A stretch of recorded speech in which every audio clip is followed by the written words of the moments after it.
যাই বলে না তাই বলে, আমাদের দেশের মুখ্যমন্ত্রীর মতো মুখ্যমন্ত্রী তোমরা কোথাও পাবা না কো বাপু। দেখেছো তো, ঘর কা কাপড়া पहन के दिल्ली के रास्ते में चला आता है, হ্যাঁ এমনি সেমনি লয়।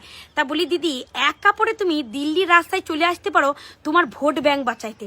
এক কাপড়ে তোমাকে দেখেছি যেতে সবুজ ফাইল চুরি করতে, যেখানে তোমার প্রাণ ভ্রমরা, যেখানে তোমার কুর্নীতি দুর্নীতি লুকানো আছে, সেই ফাইল চুরি করতেও তোমাকে দেখেছি।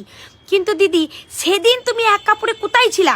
যেদিনকার সন্দেশখালির মতন ঘটনা ঘটে, যেদিন কান্দনির মতন ঘটনা ঘটে, যেদিন মুর্শিদাবাদের ঘটনা ঘটে, সব ছেড়ে দিলাম।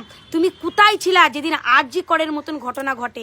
আরজি করের ঘটনা, মায়ের কোলের শিশু, দুধ খাওয়া শিশু থেকে শুরু করে নিয়ে মৃত্যু শয্যায় সজ্জিত মানুষ পর্যন্ত সেই দিনের ঘটনায় রু রু তাদের কেঁপে উঠেছিল। সেদিন তুমি কোথায় ছিলা দিদি?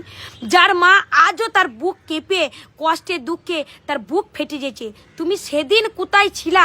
আজই বা সেই মায়ের পাশে কোথায় আছো? এক কাপড়ে তো কই তোমাকে দেখি নাই কো সেদিন আসতে। আজকে তুমি এক কাপড়ে চলে যাচ্ছ, সেটা মাইকলি চেঁচিয়ে চেঁচিয়ে বলি বেড়াইছো যে আমি ঘর কা কাপড়া पहन के चला आता है दिल्ली के रास्ते में। তা আপনি তো আসবেন, ভোট ব্যাংক বাঁচাইতে আপনাকে তো আসতে হবে। তা বলি, আপনার এই চেঁচানি সেদিন চলে গিয়েছে যেদিন আপনি আরজি করের ঘটনাকে মানে উপেক্ষা করে চলে গিয়েছিলেন।